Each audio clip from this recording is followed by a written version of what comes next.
Hello and welcome to this week's tutorial where I show you how to create pins for your Pinterest boards using Canva. I use Canva for work currently, but you can use the free version of Canva if you'd like. So let's jump right in and just get started, and let me show you how I've started creating pins in Canva years ago and how this has just evolved over the years. So I'm in Canva right now. This is the dashboard for Canva. This is what it looks like when you log in.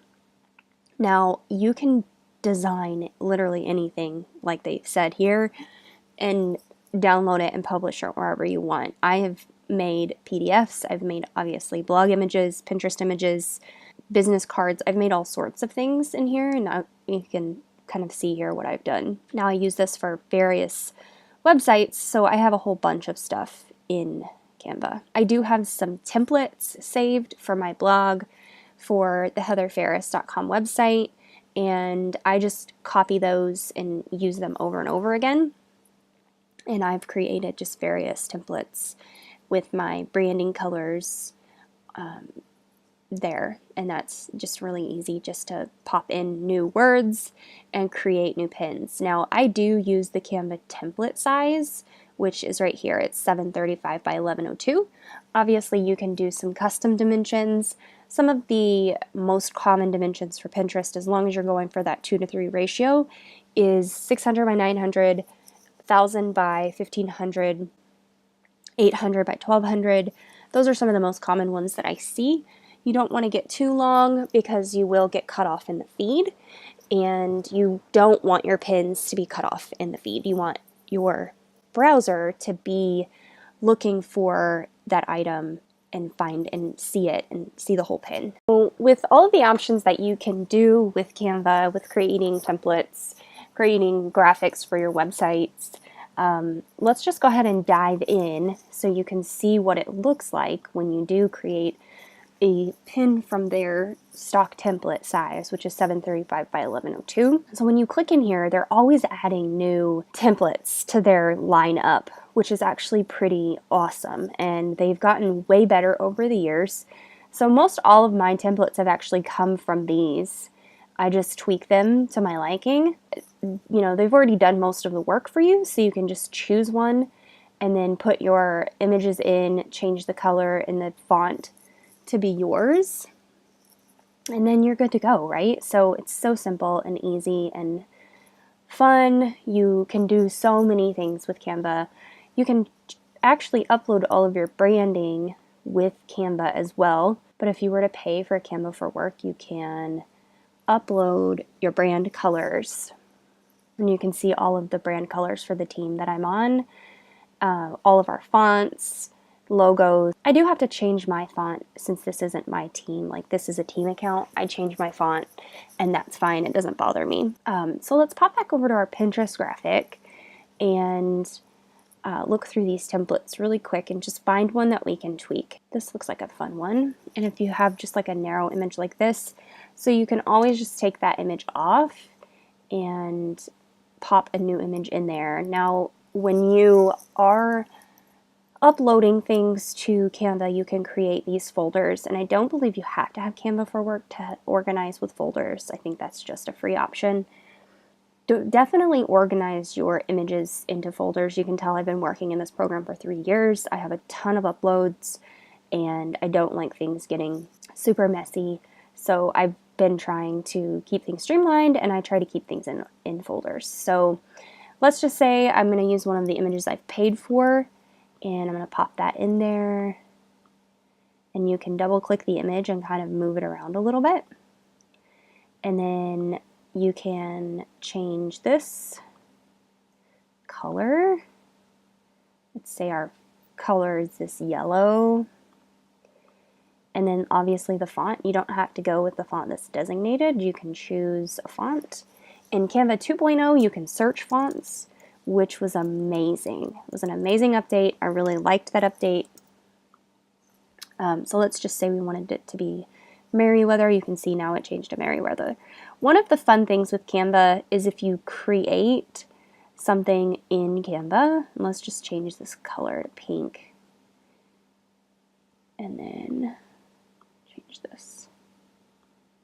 when you change one element in Canva from one color to another, here it is, it'll give you the option to change all white to blue. So you can change all of the elements that were white to blue. So if there were a ton of elements that were one color and you wanted to change them to a different color, you don't have to do it individually. You can actually do it just by clicking the change all when it gives you that option. So that's a really neat feature. This is just kind of like a general walkthrough, right, in the beginning here of Canva and how it works. So we want to actually create a pin now, and I have a pin that I need to get made for a post that I'm writing currently, and I want that pin to be done when the post is done. So I'm going to exit out of this trial template, and I'm going to go down to one of the pins that I have made previously, and I'm going to tweak it so I can make a new pin. So I went to Pinterest and I have my words, my SEO, which is going to be your text overlay, and I've chosen that already, so I just need to find a pin that I want to tweak. And what I like to do is, I mean, you can make this a template by going over here to show team and then publish as a template. I don't do that every time. I used to, but I change my templates so often that and I don't know how to remove old templates. So it just got cluttered and I stopped doing that. So I just make a copy of the last image that I used every time, and that just makes it easier for me. So I've changed I've deleted the image on the background. I'm going to change the color of this box to a different color. This is my brand font, and this is one way that you don't have to change your font all the time, right? So if you have a template, you save the template with your brand colors and fonts, then you don't have to change it all the time. You just have to change the text out. So that makes it super easy when creating your templates or creating your pins from templates in Canva. I have my keywords already searched out on Pinterest that I'm going to use. And if you haven't watched the tutorial video where I walk you through how to SEO your pins for Canva or for Pinterest, then go watch that. It's on my YouTube channel. Just pause this and go watch that one if that's something that you need to know right away. So you can just tweak the text here just a little bit so it kind of flows nicer. And we're going to probably add some text to this. So you can see that I have this bright reddish pink background. White font pops the best on this background color. And then I don't like that this text is all uppercase. I actually don't want it to be uppercase. I want it to be lowercase. So you can change that. And you definitely want your branding on your pins somewhere. So whether it's your logo or your URL, just don't put your logo in any of the corners, because there's Pinterest software, when people are on their mobile phone and they're looking for similar pins, it will pull your logo and then it's going to mess everything up. So don't put your logos in the corners. Put it in the middle or somewhere in the middle of the pin in general. I always go for a URL and I put it at the bottom or the top. It just depends on what image I'm using for stock photography. Or if I have a box like this, then I just put it at the bottom in the middle of the box. So when you go to choose a font on Canva, you want to go with something that's usually within your branding. I use Merriweather for all of my font for my pins and my graphics, because I like how bold it is. It's just blocky, it's easy to read. I don't typically use very much script font, and I don't use script font because when you're on mobile, it's hard to see. When you're scrolling through all those tiny little pins and you're going really fast, I want to catch someone's eye. I don't want to confuse them. And, that tactic might work from time to time, but in general, if they can't read it, they're going to keep scrolling. So I am not going to use script font. I usually just use Merriweather. And I use uppercase like this on average, and just make it easy to read. So let's go ahead and choose a graphic. And you can double click in and move your image around. Click enter and it'll exit out of that. You can crop, flip, You can do spacing if you want to, so the image will be mirrored. I like to use images and zoom in on certain parts of the image. That way I can reuse the image over and over again. You can do that as well if you want to. So like that calculator in the background didn't really make any sense, but this pencil container and that laptop makes it look like maybe that's a teacher's workspace, right? Because we're talking about teachers pay teachers. So Pinterest marketing for teachers pay teachers is my keyword here in my text overlay. I'm going to change the orientation of the font to centered, and I'm going to move it a little bit, and then I'm going to put some more text underneath because I don't want to change this box size. This is a great box size. Drive more traffic and earn more money. And then I'm going to change the font size down until it fits within what I need, and then you just drag it. It's fantastic. I love this program.